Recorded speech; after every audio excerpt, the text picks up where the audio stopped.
Welcome to a new episode of Mind Your Mind. I'm very happy today because we will be talking about boundaries. That's such a topic. But first of all, I want to introduce you to my guests today. They both come from the higher education sector. We have Dr. Ryan Bramley. He is a lecturer, filmmaker and arts-based researcher currently based at University of Sheffield School of Education and also currently the School of Education Student Experience Lead. We also have Megan Ayres. She is the Senior Student Experience Officer in the University of Sheffield School of Education with a focus on student support, engagement and progress. She also acts as one of the Disability Liaison Officers for the school. So welcome you both, Megan and Ryan. Thank you for being here with me today. Thank you for inviting us. Wonderful to be here. I'm so pleased to have this conversation because I feel that the topic of boundaries is so deep in different layers, but also can go in so many directions. We can look at it in different angles. So I'm very curious to know what motivated you both, if you can tell me, each of you, what motivated you to start formally thinking about boundaries at work? Yes. So my role is working within student experience. So I work directly with students who, as we all know, have such a wide variety of circumstances that might impact their study, and some of it really quite significant. So I just feel that over the time that I've been working in that area, I've become really conscious of the position I take in relation to students and how they might perceive my role and my responsibilities, and how this interacts with how I feel as somebody who just really wants to help, but has to have professional boundaries in place to protect myself and the student. And now that I'm having sort of wider communication with people about this, I can see that that sort of same sentiment is echoed quite widely across the sector and within the institution that I work in. And I think it's just brought into sort of stark relief how grey the area can be, despite all of the services and resources and policies that are there to support us. You know, we are people working with people. Yes, and that very topic about the grey area, I think that's very much something that I have been thinking a lot, that we are, you know, we have our procedures, our protocols, but if you are working with people, you are really working in a grey area where you have to be making also decisions based on your protocols and procedures and all of that, but also making decisions in the one-to-one when you are in conversations with them. That's the difficult part of the work, right? That's the Definitely. beauty of it. Yes. Yeah, it's very responsive and reactive. Indeed. Ryan, what about you? Yeah, so similar to Meg, really, but from a slightly different perspective. So I work on the academic side of things, so whether that's meeting students as my tutees, so, you know, we have sort of students allocated to us who we sort of guide throughout the course, whether that's like a 1-year master's course or a 3-year undergraduate. And then also, you know, as part of my student experience lead role, I've also been meeting with students who've been struggling as well. Me and Meg will often meet with students together too, where they have been encountering difficulties. And sometimes that will be difficulties within the course that they're on themselves, and sometimes that will be difficulties completely outside of academia. I think one thing that me and Meg are really passionate about, and I'd say the school as a whole really, is, you know, not just seeing students as students, but seeing them as people, as adults. And also reflecting on our own mental well-being as well. So if we're talking particularly about mental health here, you know, our sort of work around boundaries is an acknowledgement that if we're not taking care of ourselves as staff, professional services staff, academics, etc., then how can we hope to help other people? You know, so it's that whole supporting the supporters kind of narrative. Indeed, yes. And yeah, so we've been thinking a lot about that. And I think also another thing in academia and in higher education is this sort of almost like a glamorization of overwork, I think. in the UK context, you've got a shrinking higher education sector. You've got, lots of redundancies that have been happening this year. Lots of restructuring of student support, of academic teams and things like that. And in some cases, it's resulted, and again, not just at University of Sheffield, but across the board, really, it's resulted in staff having even more work to do. So again, it's so important to put those boundaries in place, but it's becoming increasingly difficult to do so. And I guess our work has really been trying to shine a light on that and try and encourage a greater acknowledgement, not just from, the individual themselves, but from the managers, from their departments, and so on.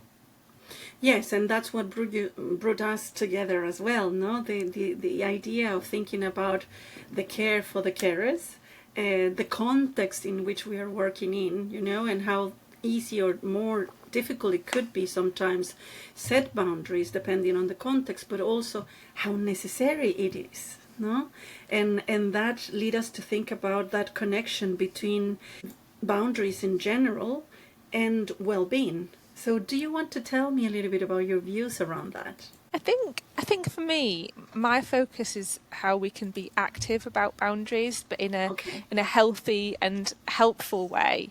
When we were sort of presenting at the Mental Health in Higher Education conference that was run by Advanced HE, which is where we met, I had just the opportunity to have really insightful conversations with other higher education professionals about the idea of boundaries and what it means. And I was lucky to have both mental health professionals and student-facing staff at my table, which made it a really engaging, healthy discussion. What stood out to me is just something that one contributor had to say about the importance of all parties having agency and taking action to facilitate positive outcomes and still maintain boundaries. And one of the things that this person said was about facilitating your action, my action style discussions and meetings to sort of support transition into formal, appropriate support. And focus on that instead of focusing on abandonment or rejection or sort of themes like this. So for me, that directly translates into sort of my idea of boundaries, because it's about establishing expectations that give agency to sort of all parties, but also fall within appropriate remits and set clear expectations about sort of behaviour and responsibilities. And the only way we can do that is if we're willing to communicate kind of openly in all situations and with all parties. And for me, boundaries is about feeling empowered and having sort of an active role in sort of putting them in place and it being positive and it not feeling uncomfortable. That makes sense. Yes, absolutely, because what I hear from what you're saying is about owning that sense of agency that we all have, but that sometimes we are not able to take on with our hands and grab with our hands for so many reasons. And I think one of the reasons is that discomfort that might be present every time that you may need to say no, or you may need to set a boundary, whatever that is related to the other person. But also I think that element of cooperation, that idea that we are doing things together with a common goal, which is the well-being of everybody in the end, is such a good point of view. No, so much positive as well for encouraging that setting up of boundaries. What about you, Ryan? What do you think? What's your thoughts? Yeah, just to sort of pick up on something really interesting that Meg said about agency. And that whole your action, my action thing. And, something that me and Meg have been working on recently in our respective roles is developing a re-engagement action plan within our schools. So this, again, is another thing where it's not sort of official university policy. I mean, it is policy that if a student's struggling, we reach out to them, we meet with them, we see what's going on. With, again, a well-being focus rather than we always say we're not emailing you to tell you off. We're not setting up a meeting with you to tell you off. Like, we want to know how you are. and what can we do as a university to support you? Even if that is just signposting to other services. I mean, me and Meg are not trained mental health professionals. We've done training around it, but we don't have like a degree in it. We're not practitioners in that sense. So it's as much about signposting as anything else. But in terms of agency, this idea of this re-engagement action plan, just to give you a bit of background. So what would typically happen? Let's say a student of ours has not been turning up to sessions for a while. They might have had really good attendance at the beginning of the academic year, but then it's dropped off, and they've not been attending much or not been attending anything in some cases. And this does happen. Not incredibly often, but it does still happen. And then, they have a tutor who might follow up with them, but then, they're not responding to emails either. Obviously the first thing we want to do is make contact. That's the most important thing. If you have a loss of contact, you have no idea what's happened. And again, this is not just a student, this is a person, and we have no idea what's going on. And, we really do have a sort of, a duty to do what we can to make that contact again. And if we are able to establish contact, which happens in most cases, rather than us pulling a student into a meeting, so with myself or with Megan saying, right, you need to do this, this, this and this, what we've started doing this year is actually co-writing this action plan.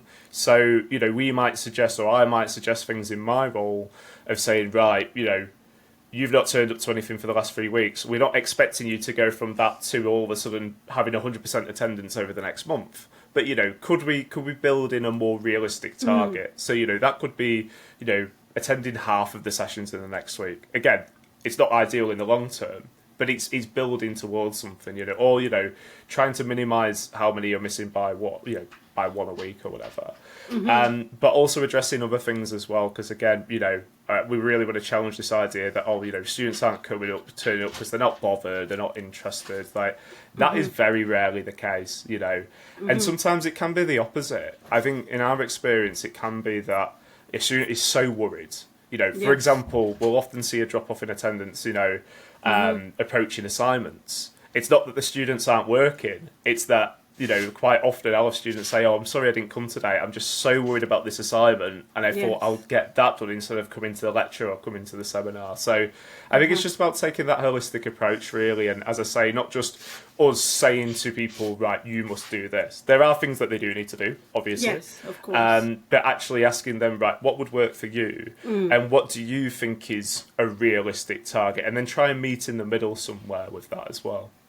And that in that way as well, you are approaching the situation with the minimum basic, easier thing they feel they can do as well. And in that way, that sense of agency gets activated, no? Because sometimes as well, if we are in these relationships that are powered imbalanced, we may get into that place of giving ideas to the other with very good intentions, with the idea of helping them to find solutions. But really, sometimes we need to step back and let the person to start to think about the potential solutions, because they do have the solutions within themselves. They just have not got yet there, no? And that is a very important point, I think, for the sense of agency, for the cultivation of that sense of agency as well, right?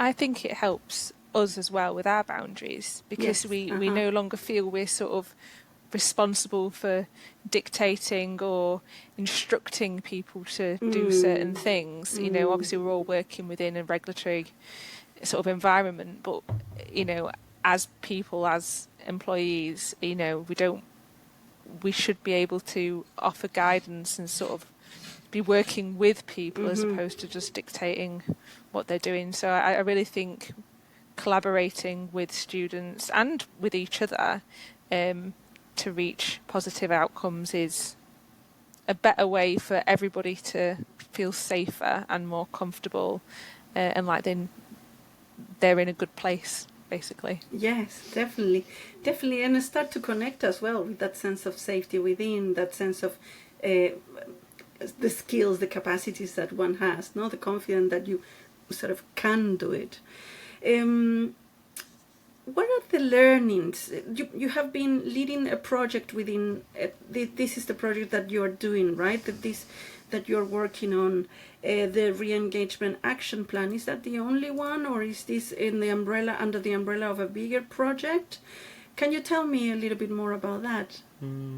It's funny, isn't it, Meg? Because I think quite often, academics will often think about projects and stuff, but, Yes. I think when we talk about research, we've often got, the sort of luxury of, we've got time to do this and whatever. Whereas I think when it comes to the student support, a lot of the time it's thinking on the fly. It's, Yes. obviously it's not rushing things, but equally there's some cases where we need something pretty soon or pretty You need to be immediately. proactive. Yeah. That's it, absolutely Yes. right. So I don't know if I'm not sure what you think, Meg, in terms of whether it's a project or more of a. I'm just trying to think of, because with this kind of work, there's a lot of little things that we do. It might be a little a new school policy, but it might be just like a little tweak, or it might be. But I know you've been involved in a lot of stuff as well, Meg, and I'm thinking particularly about even things like making student information more accessible, right? So like the handbooks, the amazing work that you've been doing with that around accessibility.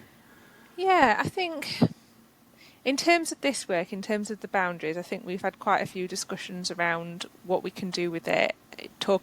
You've been emailing central services, haven't you, Ryan, about how we can be more involved in perhaps more wider training about what we mean by boundaries and how we can help set healthy ones. And we've had quite a few conversations with different people about it. I think on a sort of personal level, in terms of like initiatives and projects within the context that I work within, I think that working with boundaries has massively shifted my perspective. I learned an awful lot from attending the conference this year, and specifically an area that I feel like I'm kind of growing from is that it was so clear how much this area resonates with people, that and that people are worried because they care, specifically, and how I can sort of factor that into my everyday practices, whether that comes to sort of the transparency of student information. I line manage, so I factor that into how I am as a line manager, how I'm helping support people who are supporting students, and what I can offer within those contexts, and also understanding that when you have conversations about boundaries, it's really, really normal and natural for people to have an emotional response to that, because we are in a sort of climate and context where those conversations can be quite difficult. Yes. And then, like I said, Ryan said, there can be different cultures of overwork, and those differ between us, differ between academics and professional services staff for different reasons. But I'm just trying to incorporate the idea of boundaries into my everyday work, focusing on agency and how we can take positive interaction when I'm having quite significant discussions, when I'm thinking of induction programs and what sort of sessions we can deliver, and focusing on not feeling like I'm rejecting or abandoning people if I admit to myself that I might not be the person to provide long-term support. And I can only do that if I feel like I have agency and I can take action and sort of that sort of thing. And so communication is really key. I think having conversations with people like you, Roxana, and seeing where we can go with this work is really, really positive. But I also think making sure people know who are available, who know about these resources, who know about the services and contacts that can be brought into the conversation when they need to, helps people feel like they can set boundaries, and ultimately conversation benefits everybody, I think.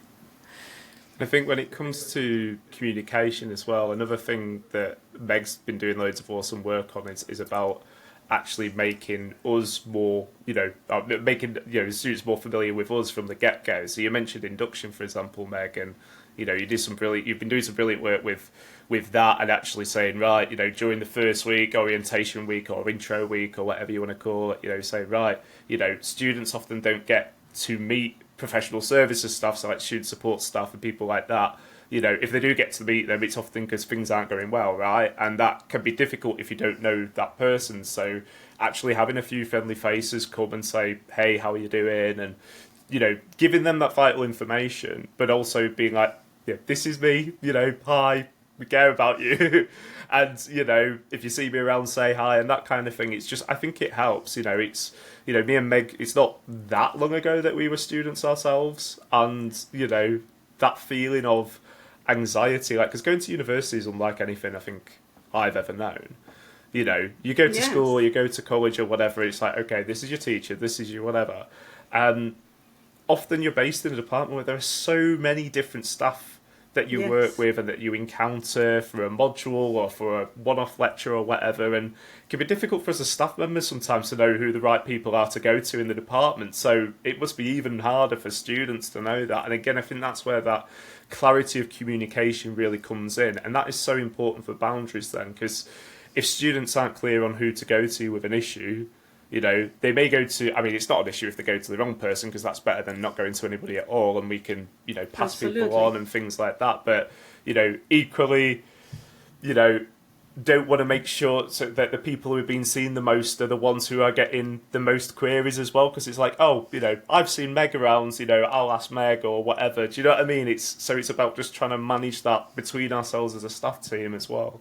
Yeah, and because I have had so many conversations with different people from higher education, and one of the elements that also come into play here is how sometimes the students may go to talk with a tutor or someone they feel comfortable to talk about their concerns, and sometimes that load, that emotional load that member of staff carries is difficult to process. It's difficult to hold, because they may not know who to refer to, or they, with the intention of helping, they may want to settle something as well, to say something, to help with something.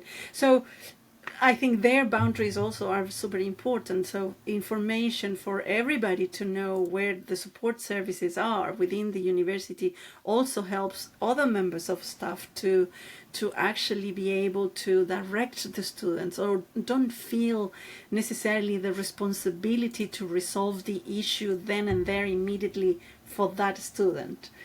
I think there is another layer there with the work around boundaries, right? Yeah, I think it's that's where kind of like an institution level approach is key, because it provides consistency, and I think it provides sort of trust, and people value sort of the environment that they're in, and it doesn't generate sort of a culture of over reliance on people that you know will individually support you, potentially because of the people that they are, and not necessarily because of sort of the role that they play in the wider institution. Exactly. And, you know, I love it when I get to know students, but I want them to know that there's more than me too. Exactly. Yes.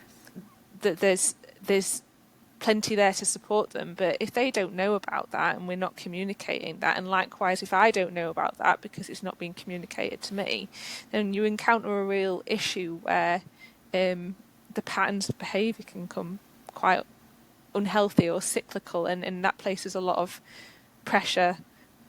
And so I think it's about reevaluating how we look at things, and seeing, broadening the scope of what we mean by well-being to focus on, yes, student experience, but also staff well-being, because student-facing staff cannot support students if they are uncomfortable or anxious in the roles that they're in, and if they feel like they don't know what support they've got. Yes, and also one of the elements that comes to mind for me when we think about the bigger context and the well-being of the staff is related to overworking.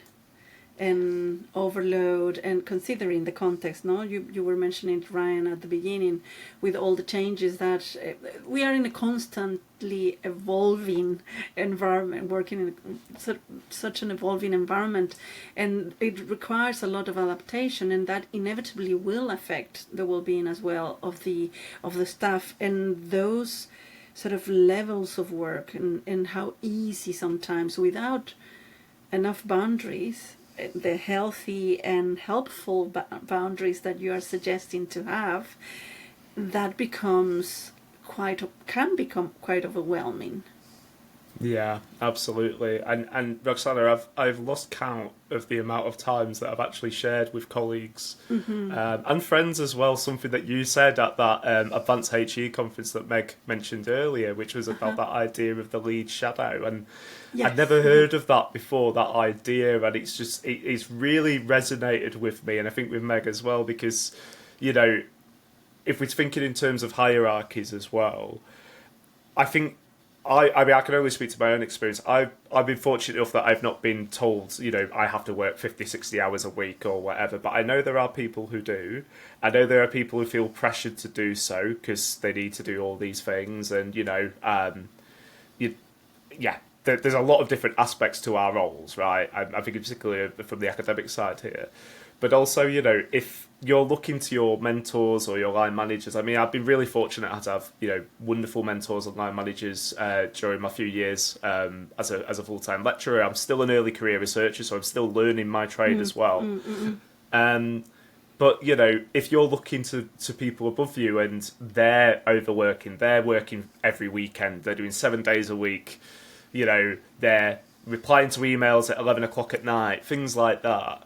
You know, that then sets a precedent. So exactly, you don't have to be told. You must be, you know, at somebody's beck and call to feel that pressure that you should be, because if other people are doing it and you're worried, not only, you know, about obviously, you know, in an ideal world wanting to get promoted and sort of advance your career, but given the current context of the shrinking higher education sector in the UK, yes, actually keeping your job, keeping your livelihood, that pressure is really overwhelming, and it's really, really hard, I think, to not only acknowledge and recognise that, but it's even harder to say, you know what, I'm going to stick where I can to the hours I'm being paid. Not because, you know, I'm tired, not because I don't want to help, you know, not because I've got a bad work ethic, but it's actually the opposite. You know, I need my downtime. Exactly. I need my weekends off, you know, exactly. And if I ever have to work a weekend, I should be taking the days back, and I do. You know, like some of my teachings at weekends, we have a wonderful education doctorate program where we're teaching people who are already in full-time employment on a part-time basis. So with that, it makes sense for us to teach on weekends, because otherwise, you know, people are having to take time off work to come and learn. And so whenever I'm teaching at one of those wonderful study weekends, I'm going to be taking the Monday off or the Tuesday off. Do you know what I mean? Taking that time back, because otherwise I'm going to burn out. And if I'm at a point where I'm either not working at full strength or even worse, you know, don't feel well enough to work full stop, that's going to lead to overwhelm for other people, because other people need to pick up that work as well. Do you know what I mean? And vice versa. So I think it's actually, you know, having those boundaries, as we keep talking about, I think is actually a demonstration of a strong work ethic rather than a weak one. Absolutely, 100% agree with you. And to say as well, that idea of the shadow of the manager has been spoken about in one of our episodes of Mind Your Mind. The people that knows me knows that I'm horrible with names. I never remember them, but I know that guest is called Alicia. So she gave us a wonderful opinion. She is a manager herself of a very complex team, working with people that have been trafficked and exploited. And so she was telling me as her experience about as a manager on how she had to realized that every manager sort of cast a shadow in their teams. And that very idea comes connected with what you were saying, Ryan, that in the end, if you are experiencing guilt when thinking about taking your time off, if you are experiencing any kind of difficult emotions when you think about going away home at the time that your day finishes, those are signs that something is going on with the boundaries, something is going on. Sometimes we all have had to do it, to go and work more hours because the situation, 5 o'clock in the evening, you have a crisis or anything that can happen. We know when we are working supporting students, we know that we are in that place. We are in caring positions, and we do that. But that should not be the norm. The writing notes when back home, when you after you finish your work, or having to catch up during the weekend, because that should not be the norm.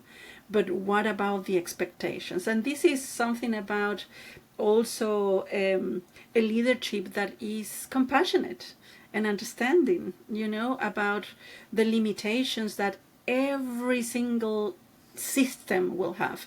And I'm talking about the limitations not in terms of something negative, but the boundaries, the limits that we have, because we can give so much, we can provide so much, we can see so much people if we have certain size of team, for example, etc. No, and that is something to carry on thinking about constantly. But it's very difficult to communicate, because it sounds to me, from what my personal experience and what I have seen in so many areas in higher education, that it becomes a point of rupture sometimes, a point of conflict, to say, I am at capacity, or I need a time off, etc. No? So I think we are touching on a very very important point here.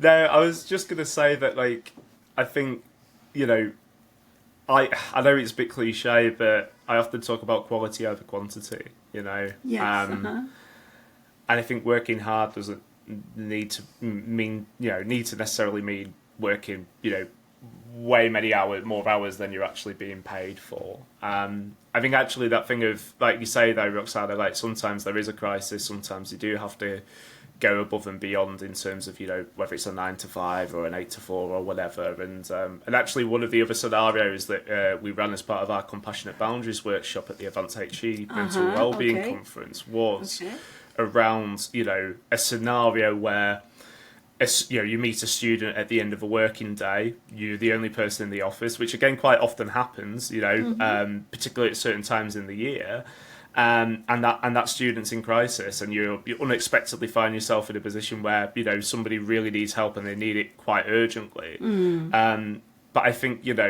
we're quite fortunate at the University of Sheffield in that we have a counselling service. It's not an urgent, crisis thing. That would be external, but like we have a counselling service where it's counsellors who are trained professionals who work exclusively with students, so they understand the kind of pressures that students experience. Yes. But I believe, correct me if I'm wrong on this, Meg, I think we're one of only 2 universities in the UK that has a university health service.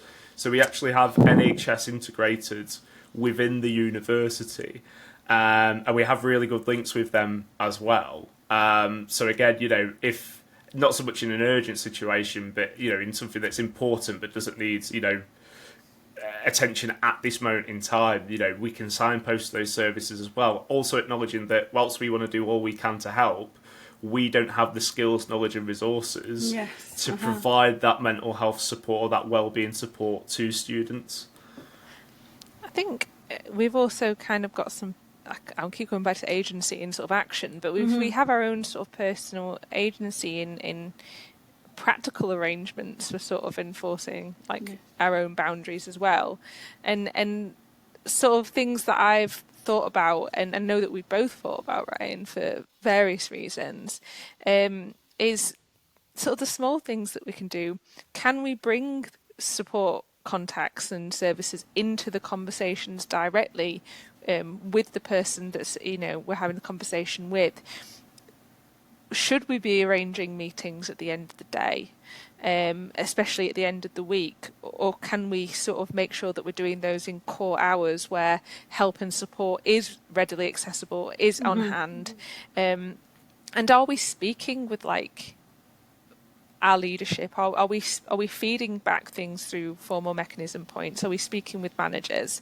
And I guess that last point, directly refers to sort of the lead shadow, in that you want to feel like you have someone that you can trust and that you can speak to and seek advice from.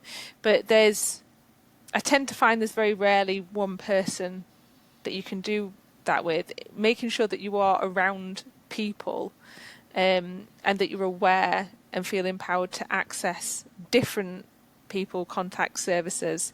It can be really important in just making sort of smaller practical arrangements to make sure that your boundaries are respected and that you feel comfortable. And I think that's a learning curve. Like, I don't think that's something that you kind of do all at once. Like, how do you know how to avoid the end of the day unless you've had that experience? And they protect, and I think the nice thing about that is that they protect the person that you're speaking to, whether that's a staff or student. It protects them, and it also protects you, because you know that there's people there to help should you need. And I think working as a unit towards team goals in this context is really, really important. Definitely. Because that will allow individuals to feel comfortable putting boundaries in place that help, even if they are just small arrangements, like the timing of the meeting, a length of the meeting, how you record notes, how you record follow-up, who's aware of what. They're all smaller things, but they can really help in difficult situations. And yeah, that's probably through trial and error. Definitely. We are all in the same place, no? Of trial and error. I think that's a very important point in this case. Ryan, you were about to say something? Oh, there's so many things I could say. Yeah, me too. I'm just mindful Me of too. time. I have so many things in my head that I want to highlight. But one of the things that I cannot stop but saying that is the element of compassion, no? And compassion towards oneself is about setting those boundaries within oneself, not to sort of acknowledge what do you need, what are your own limits, what is your capacity, no? And acknowledge those moments in which you may feel particularly more tired, because let's not forget that we are doing our job, but also we are living our life, right? And so many things can be happening in our life at any single moment. So that element of compassionate boundaries towards oneself, but also compassionate leadership, right? That allows those conversations to learn and continue in that trial and error, but from a learning perspective, not from a finger pointing or highlighting mistakes and so on, but from a perspective where we can actually learn together and carry on evolving together. And I think we're learning that all the time, aren't we? I think, Yes. There's no such thing as a one-size-fits-all approach when it comes to working with other people, whether that's, the students that we're supporting or, even our colleagues, in Meg's case, people that we're line managing. And we talk a lot about this idea of a culture of kindness, which I know sounds a bit like one of those, nice, warm, fuzzy ideas that, Yes. it does it. What does it actually mean? But I think I do see it as a sort of form of resistance in a way, because, of course we all want to be kind, but I think at the same time, again, that has to come, you have to look at yourself first with that. Yes.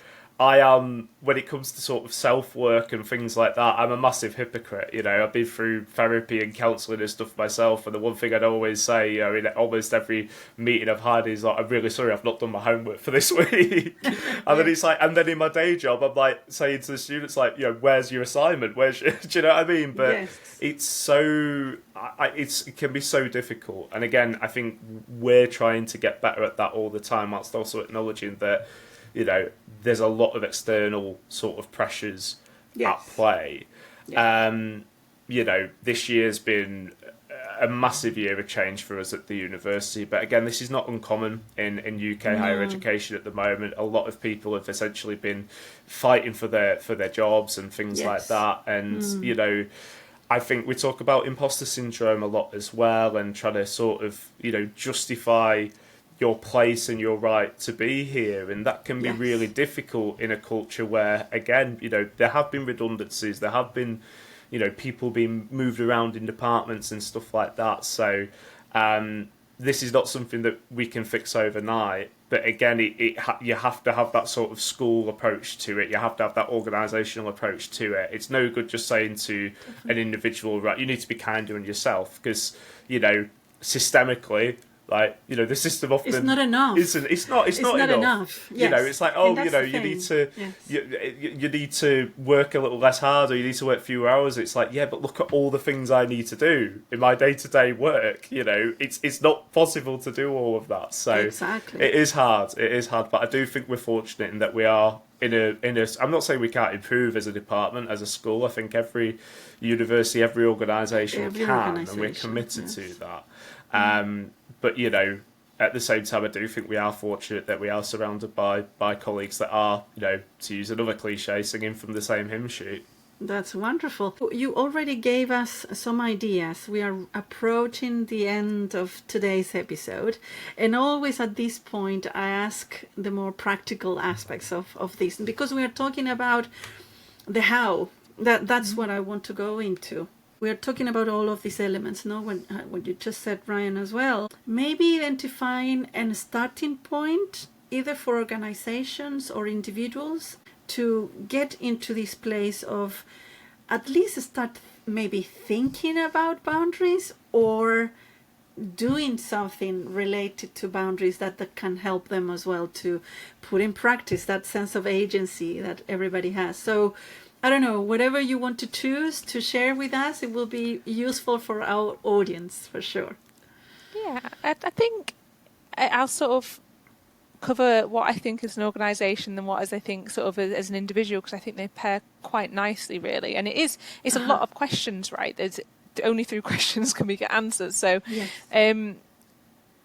I think in an organisational level, the key thing that I would want sort of institutions to be asking themselves is, how is information being delivered? What efforts are being made to communicate widely? You know, in how many formats are you delivering it? Are you offering training? You know, sort of areas like that. And what message are we putting out to staff about how they work? Have you actually explicitly given university level guidance on and how we communicate with staff members about the work that they're doing? And have we explored nuance? Have we explored that an academics every day is going to be very different from professional services, and they're working within different contexts within the same environments? So how are we delivering messages to all of our audience in a diverse way? And I think this also goes back to the something from the conference, but has a culture of trust been developed? Do people trust what is being said? If there's no trust, then we're not going to be able to think sort of collectively to sort of work towards the same goals. So there's some pretty big questions maybe for organisations, but I think for individuals it's perhaps in a way a little bit nicer and a little bit of an easier process, because I think what it takes is people taking time to reflect. So especially I think reflect on how you're feeling about the situations that you're in, and what reasons do you have for providing support.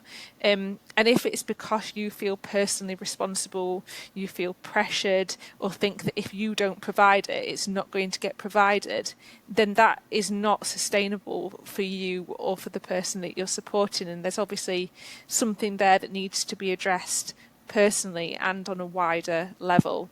And so if there is that issue, how clear are you about who you can turn to in terms of management, in terms of human resources, in terms of student support services? And if it's not clear, what are the formal feedback mechanisms? Just focusing on your own practices. What are the focus of conversations that you're having? Do you prioritise taking action, or do you think the conversations have turned into something cyclical? Are there patterns of behaviour that seem uncomfortable or unhealthy? And so it's just a lot of questions to sort of ask yourself and think about, to see if you are in a position where you think something needs to be done, and exploring the ways that you can do that, and, you know, putting pressure where pressure needs to be, because we have to protect ourselves to be supporting other people. And I think that's really important. And there are those smaller practical arrangements that I talked about earlier that might also help. Lots of big questions. Very useful, though. Very, very useful questions. Ryan? I have just one really. I mean, Meg's covered a lot of bases there. It made this job really easy for me, but it sort of builds on what Meg's been talking about there as well. And you know, when you meet with somebody, whether it's your line manager, whether it's somebody that you are line managing, if it's a student, if we're talking about higher education, you know, just starting off each meeting, each conversation with just, how are you? You know, how are things going for you? And it's a really simple thing, but, you know, when I have meetings with a line manager, it's always started off that way. And, you know, even really formal meetings where, you know, when I used to be on probation, for example, you know, like where I was like, again, essentially fighting for a continuation of my contracts and things like that. You know, it's just like, how have things been going? How are you as a person? You know, it's that sort of person-centered approach rather than that sort of productivity-centered approach. You know, so that if I'm meeting with students, I'm not going to start off a conversation with, right, let's talk about your recent draft or whatever. We're going to get onto that, but, you know, how are things going for you? And then if we're talking about sort of bookending a meeting, also finishing by, you know, saying, as you would do, I guess, at the end of an interview, really, is there anything that you haven't had a chance to say that you want to say? Yes. You know, it's just little things that really, you know, simple, practical things, but things that often get missed out. Again, because quite often we're busy, we're limited on time, we want to get straight to business. But, you know, exactly. I think the only way that those two things can work is if you have, as Meg said, that culture of trust. You know, so does this person that you're talking to, you know, trust you enough to be able to share that? And that isn't something that can be built overnight. But I think by actually, you know, treating an employee or a student as a human being first, and an employee or student, you know, second, is a good start towards fostering that culture of trust. Well, I want to thank you both for being here with me today. And what is left is to remind everybody that is listening today or seeing us here in this episode to share it, to tell us as well, what are you thinking with all these things that we have been talking about today?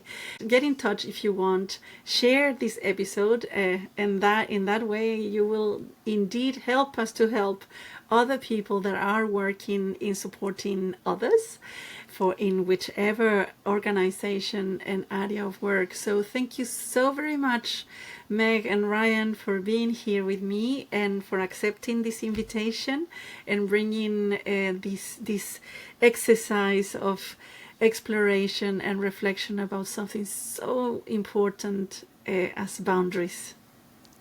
Thank you so much, Roxana. Thank you. Thank you. Bye-bye.